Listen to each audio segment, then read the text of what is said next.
Sa isang kagubatan, may isang matatakutin na daga. Takot na takot siya sa mga soro, lobo, at maging sa kanyang sarili. Kapag umiihip ang hangin at nagbibitak ang sanga, naghahanap kaagad siya ng butas na matataguan.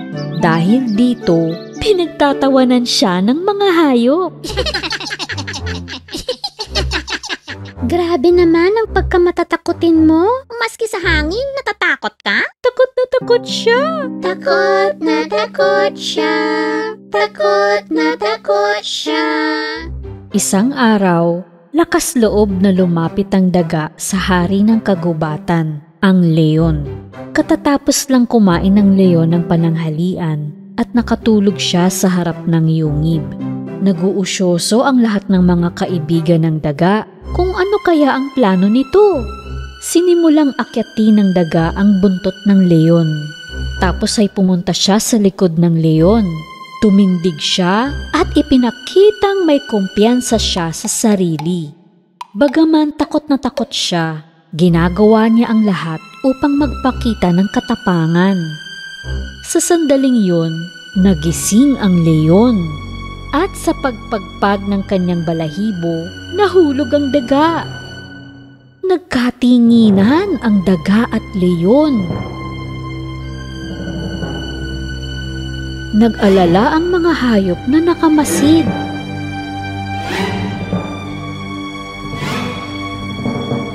Naku, lalamunin ng leon ang daga. Anong tapang? Anong lakas ng loob?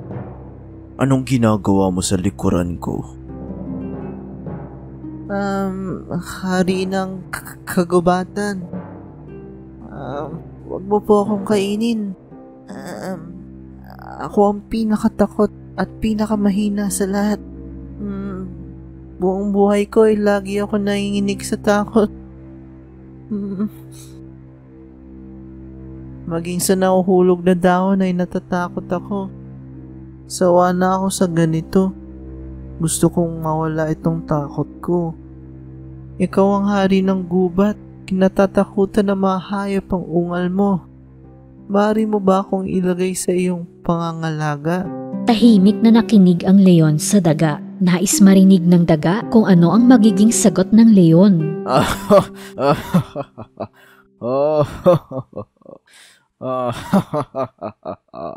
At bakit kita tutulungan? Bigyan mo ako ng isang magandang dahilan kung bakit hindi kita kakainin. Susuklian ko ang pagtulong mo. Pangako. Balang araw, matutulungan din kita. Umungal ang leon sa sinabi ng daga. Ikaw? Isang maliit at matatakotin na daga? Makakatulong sa akin? Ngunit nang makita ang maliit na daga na nanginginig sa harap niya, nagpa siya ang leon na huwag siyang kainin. Pasalamat ka, busog ako. Umalis ka na sa harapan ko. Tumakbo ang daga at lumayo na doon. Ang mga kaibigan ng daga ay nagulat sa pangyayaring ito. Dumaan ang ilang araw. Nagutom ang leon at nagsimulang maglakad-lakad sa kagubatan. Hindi niya napansin ang bitag ng mga mangangaso. Nahuli siya. Umangat at sumabit sa mataas na puno ang malaking lambat. Sinubukan niyang kumawala pero di siya makaalpas. Siya ang hari ng gubat kaya mapapahiya siya kung sisigaw siya para humingi ng tulong. At maririnig siya ng mga mangangaso at mapapatay. Wala siyang magawa kundi ang maghintay. Samantala, may mga hayop sa gubat na nakapansin sa leon. Ngunit walang nangahas na lumapit sa kanya. Nang mapadaan ang daga, nakita niya ang leon. Nagpasya siyang tulungan ito. Lumapit siya sa leon. Inakyat ang mahabang buntot at nang marating ang lambat, sinimulan niya itong ngat-ngatin. Maya-maya, lumapit ang kuneho at binalaan siya. Hoy kaibigan, bilisan mo! Parating ng mga mangangaso! Biglang nagtakbuhan ng mga hayop nang marinig nila ang salitang mga ngaso. Pero hindi nagpatinag ang daga. Patuloy siya sa pagngat-ngat sa lambat. Sa wakas ay nasira ang lambat at nalaglag ang leon. Halika, umakyat ka sa likuran ko. Umalis na tayo dito. Tumalon ang daga sa likod ng leon at umalis na sila agad. Humihingal na dumating ang leon sa harap ng kanyang yungib. Lumuhod siya para makababa ang daga. Nang sabihin mo sa akin na balang araw ay matutulungan mo ako, minaliit kita. Akala ko ay wala kang silbi. Ngunit ikaw ang nakapagligtas ng buhay ko. Salamat. Kasiyahan ko po ang paglingkuran ka. Hindi mo na kailangang matakot sa akin. Sa katunayan, hindi mo na kailangan matakot sa kahit ano dahil isa kang matapang na daga. Kung ako ang hari ng gubat, mula ngayon, ikaw ang matapang na prinsipe. Masaya ang leon at ang daga.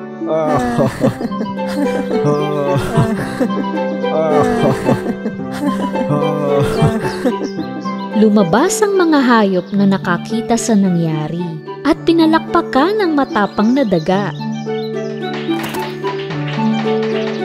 Naging matalik na magkaibigan ang leon at ang daga at payapa silang namuhay sa kagubatan magpakailanman. Ang mauhawing palaka na si Tidalik. Noong unang panahon, sa isang napakalayong kagubatan, may isang maliit na palaka na nagngangalang Tidalik. Mahilig maglaro si Tidalik sa maaraw na panahon. Nakilala niya ang mga kaibigan sa tabi ng lawa at nagpaparamihan sila ng malulundagan na bulaklak ng lotus. Kokak. Kokak. 8. Siyam. At 10. Yay! Naka10 talon ako. Ako ang panalo. Ako ang panalo. Ang galing mo, Tidalik. Nanalo ka na naman. Kokak. Napagod ang magkakaibigang palaka sa larong luksuhan, kaya nauhaw sila. Halika, uminom tayo ng tubig. Kokak! Tumalon ang magkakaibigan sa isang malaking dahon at sabay-sabay na uminom ng tubig. Napakabilis ng pag-inom ni Tidalik na sinaway siya ng 2 palaka. Tidalik, hinay lang. Lulobo ang tiyan mo niyan. Kokak. Pero uhaw na ako. Gusto kong uminom ng marami. Sa palagay ko, dapat pigilin natin siya. Kokak! Ilang sandali pa, tumigil na si Tidalik dahil lumaki ang tiyan niya sa dami ng nainom at dahil wala nang natirang tubig sa lawa na maiinom. Kokak.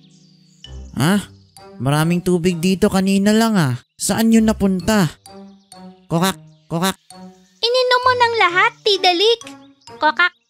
Ano? Kokak, kokak. Okay. Pero pakiramdam ko hindi pa ako nakakainom ng tubig. Kokak. Natuyo na ang lawa. Paano gusto mo pa rin uminom ng tubig, kokak? Saan pa ba ako makakahanap ng tubig sa kagubatang ito? Sabihin mo. Kokak, kokak, kokak. May sapa doon sa likod ng mga higanting punong yun, no? Shh! Bakit mo sinabi yun? Paano kung tuyuin din niya ang sapa, kokak? Kokak. Lumundag palayo sa mga kaibigan si Tidalik na may namamagang tiyan. Puno ng pagtataka, kaagad na pinuntahan ng 2 palaka ang higanting hipopotamo. Ngunit dinatnan nila itong nagpapahinga sa ilalim ng puno at ang kanyang alalay na soro ang nakabantay sa harapan niya. Kokak, kamusta Soro? Nais sana naming makausap ang higanting hipo. Natutulog siya ng mahimbing ngayon. Pero kailangan mo po siyang gisingin.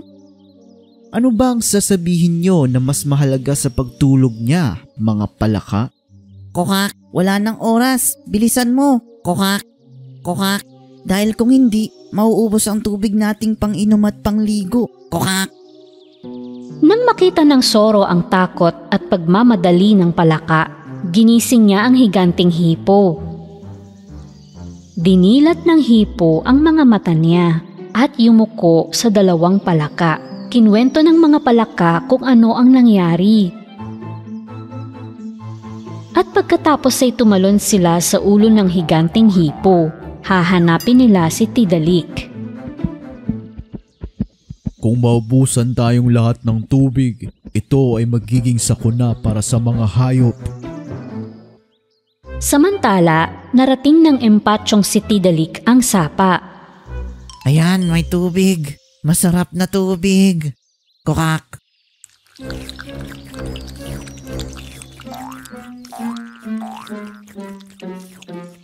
Isang kuneho ang pumunta sa gilid ng sapa para uminom ng tubig. Ngunit binalaan siya ng palaka na si Tidalik. Kokak. Hoy, kuneho. Ang lahat ng tubig dito ay akin. Maghanap ka ng ibang may inuman. Kokak.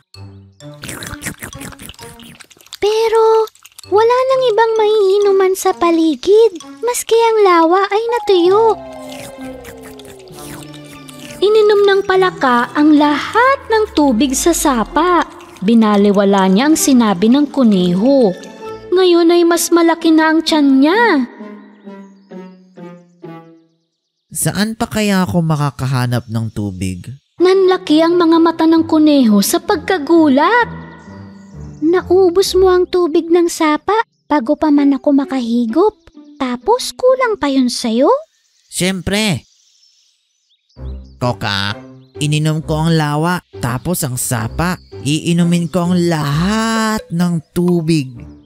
Kokak, kokak, kokak. Nagpatuloy si Tidalik sa paghahanap ng tubig sa kagubatan. Kahit palaki ng palaki ang kanyang tiyan.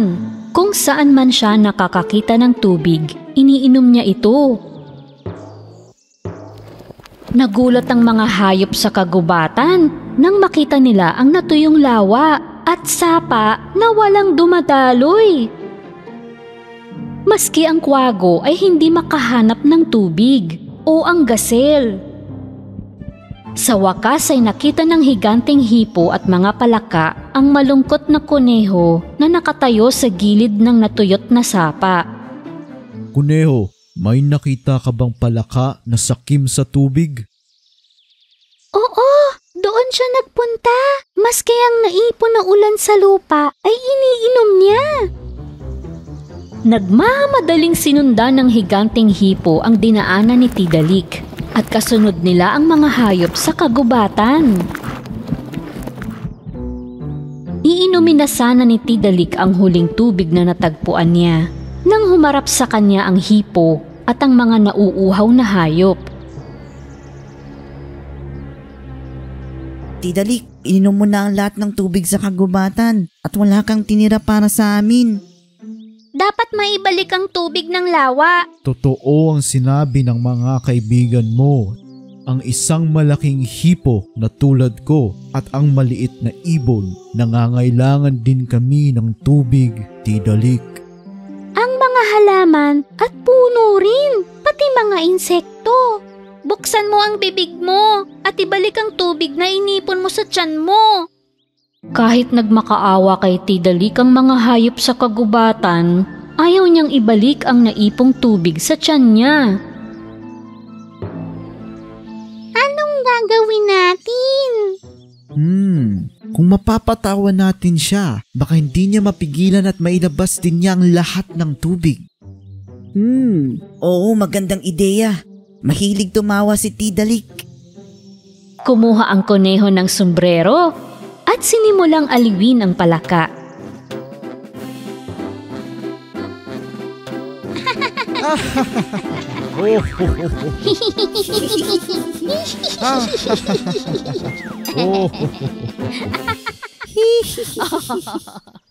Bagaman natatawa si Tidalik sa kuneho, pinipigilan niya ang sarili na tumawa. Ngayon naman, ang panda ang nagpapalabas. Sumayaw siya ng nakakatawa, kung kaya't nagtawanan ang lahat sa kagubatan. Ngunit hindi tumawa si Tidalik sa sayaw ng panda. Pagkatapos, ang maliit na ardilya naman ang gumuhit ng larawan.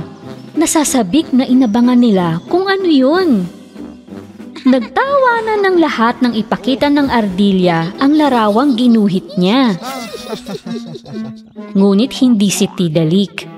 Sa huli, gumit na ang higanting hipo, hindi upang magpatawa kundi upang ipakita ang galit. Malapit na talaga akong magalit, Tidalik. Tumalon-talon sa inis ang higanting hipo, nawari ginagaya niya ang palaka. Natawa ang mga hayop sa pagtalbog-talbog ng katawan ng hipo.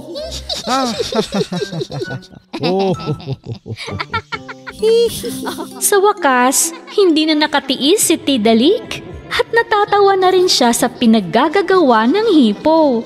Pagtawa niya, lahat ng nainom na tubig ay bumulwak sa lahat ng dako.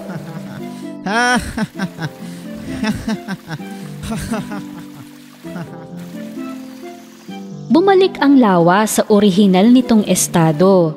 Nagsimulang dumaloy ang sapa at maging ang lupa ay nagkatubig din. Habang tumatawa si Tidalik, lumiliit naman ang kanyang tiyan. Mabuti naman, Tidalik. Hindi mo kami hinayaang mauhaw. Kokak! Wala ka ng malaking tiyan. Pwede ka na ulit tumalon-talon sa mga dahon. Naimpatyo ang tiyan ko. Ngayon ay maginhawa na ako. Kokak, kokak. Sa susunod na mauuhaw ka, isipin mo rin ang iba, hindi lang ang sarili mo, Tidalik. Ang bawat isa sa kagubatang ito ay nangangailangan ng tubig. Tulad ko, kailangan ko ng maligo.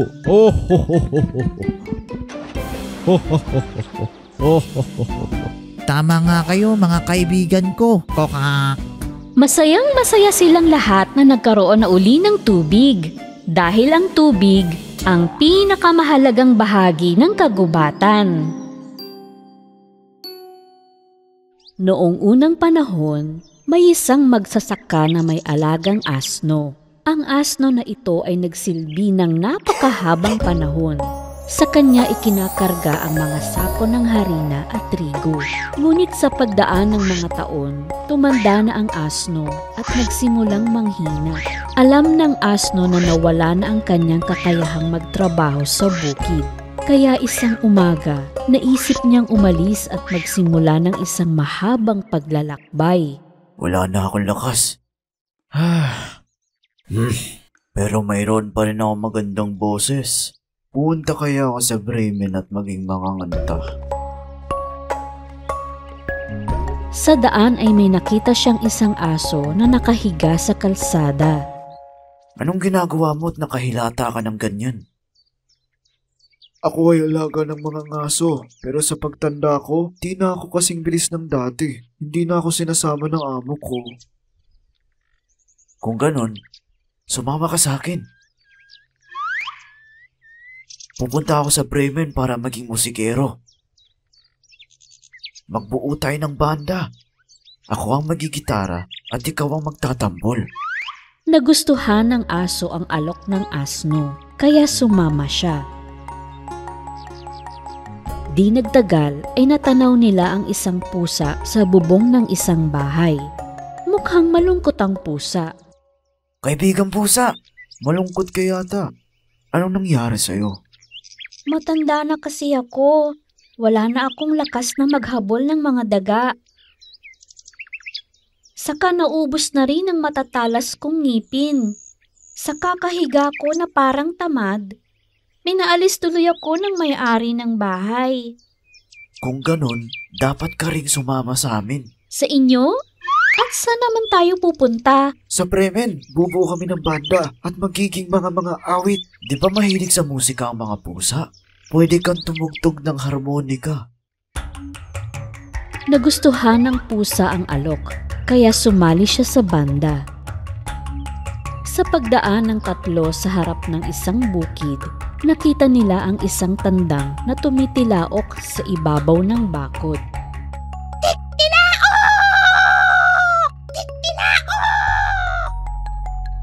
Halos tanghali na, Ginoong Tandang.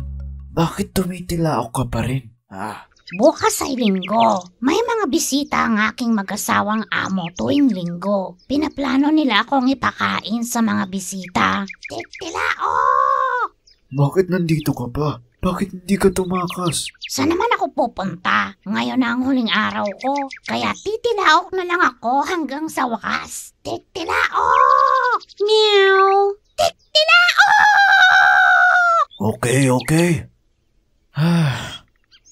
Huwag mong sayangin ang boses mo sa ganyan. Sumama ka sa amin. Magbabanda tayo. Kailangan namin ng boses na tulad ng sayo. Nagustuhan ng tandang ang alok at tinanggap niya ito kaagad. Tumalon siya mula sa bakod at sumali sa kanila at naglakbay na nga ang 4 na musikero.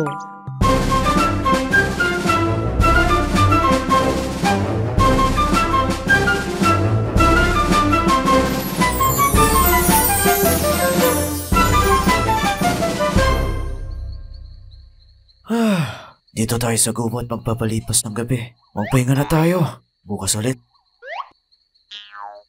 Bago matulog, umakyat ng puno ang tandang at mula sa mataas niyang pinwestuhan,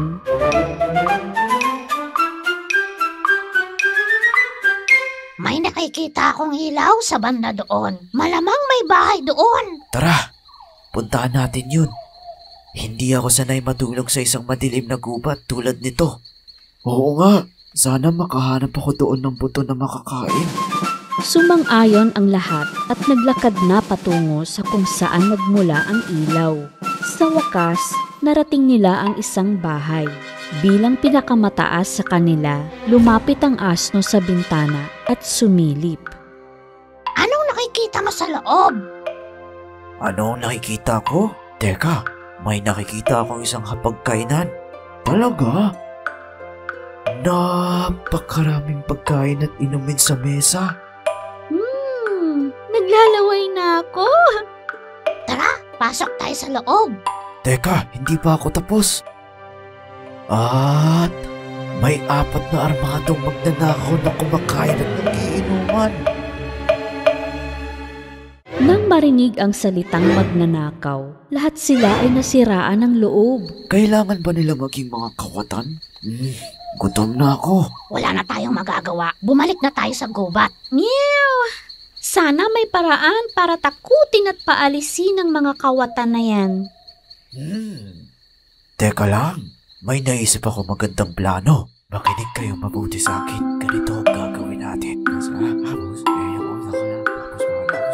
na kasi sila papupunahin. Tumuntong sa bawat isa ang 4 na magkakaibigan.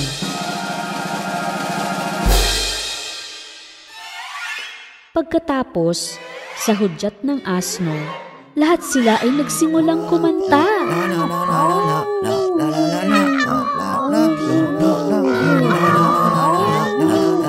Nang marinig ng mga kawatan ang kakilakilabot na ingay, nataranta sila sa takot.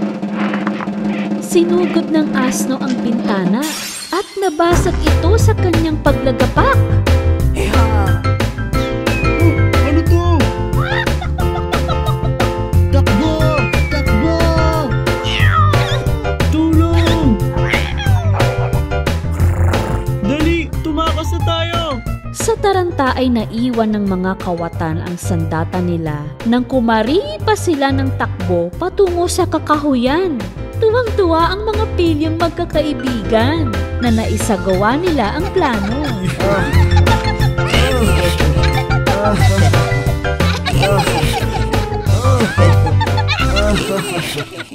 Agad silang dumulog sa hapag at kinain ang masasarap na pagkain na naiwan ng mga magnanakaw.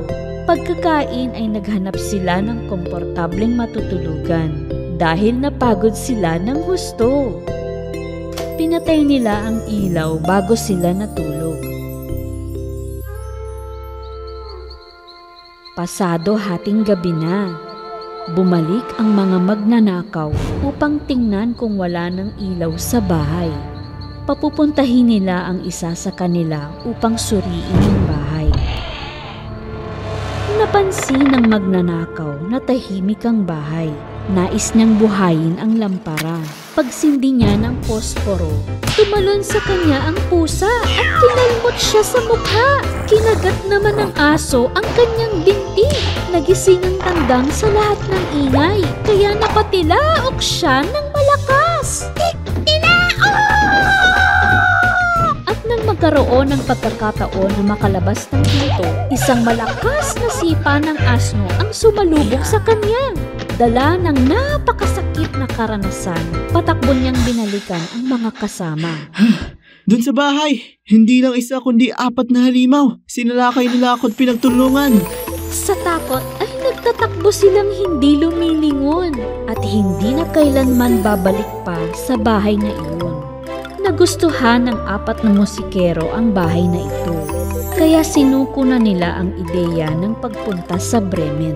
Nagpasya silang dito na manirahan kung saan ginugol nila ang buhay sa pagkanta at paggawa ng magandang musika.